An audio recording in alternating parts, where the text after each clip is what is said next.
सोचो आपने 10 लाख का हेल्थ इंश्योरेंस लिया है, बट हॉस्पिटल का बिल आ गया 10 लाख, लेकिन इंश्योरेंस इंश्योरेंस कंपनी ने आपको मिला कितना, 8 लाख।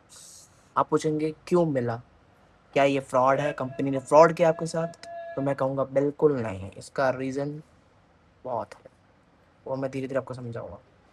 और इसके कारण होते हैं ये 4 पॉइंट, क्योंकि आप देख सकते हो, रूम रेंट लिमिट, को payment, waiting period, non medical expenses. मैं समझाता हूँ क्या है। मान लो रूम रेंट लिमिट, आपका रूम रेंट लिमिट पॉलिसी में अगर 5,000 पर डे है, बट आपका 10,000 पर डे, अगर आपने कोई हॉस्पिटल में किया है, 10,000 पर डे वाला रूम ले लिया है, तो वो आपको पता नहीं रहती, इसलिए आपका एक्स्ट्रा जो पेमेंट होता है वो आपको करनी पड़ती है। ठीक है, को पेमेंट, कंपनी में 10% या 20% को पेमेंट लगाती है, क्योंकि आपको पता ही नहीं होता को पेमेंट होता ही क्या है। आप क्लेम, आप कवर तो ले लेते हैं, बट पता ही नहीं होता को पेमेंट क्या होता है, किस पॉलिसी में को पेमेंट नहीं है ये भी नहीं पता होता।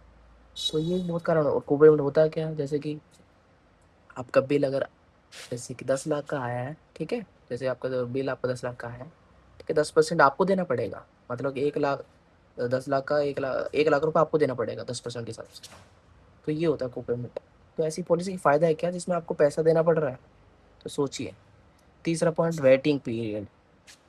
अगर जिस बीमारी के लिए आप एडमिट हुए हैं उस पर वेटिंग पीरियड चल रहा हो तो क्लेम रिजेक्ट का बहुत चांस होता है, आपको पता ही नहीं हो उस पर। मान लो आपने पॉलिसी आज ली है और अब परसों चले गए हैं स्टोन का सर्जरी करवाने के लिए, तो क्या पॉलिसी, आप क्या मतलब इंश्योरेंस वाले आपको देंगे पॉलिसी? क्योंकि आपको तो वेटिंग पीरियड पता ही नहीं है कि स्लो ग्रोइंग डिजीज़ की वेटिंग पीरियड 2 साल होती है।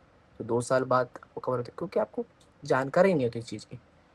चौथा पॉइंट होता है non medical expenses, gloves, mask, registration charges और बहुत कंज्यूमर जैसे आइटम होती है, कवर नहीं करती इंश्योरेंस कंपनी, क्योंकि आपको पता ही नहीं है नॉन मेडिकल एक्सपेंसेस होता क्या है, कौन से कंज्यूमर आइटम्स होते हैं, कौन से नहीं होते। और इस चक्कर में आपको कंपनी सिर्फ 8 लाख देती है, कभी कभी देती भी नहीं है, ये भी होता है।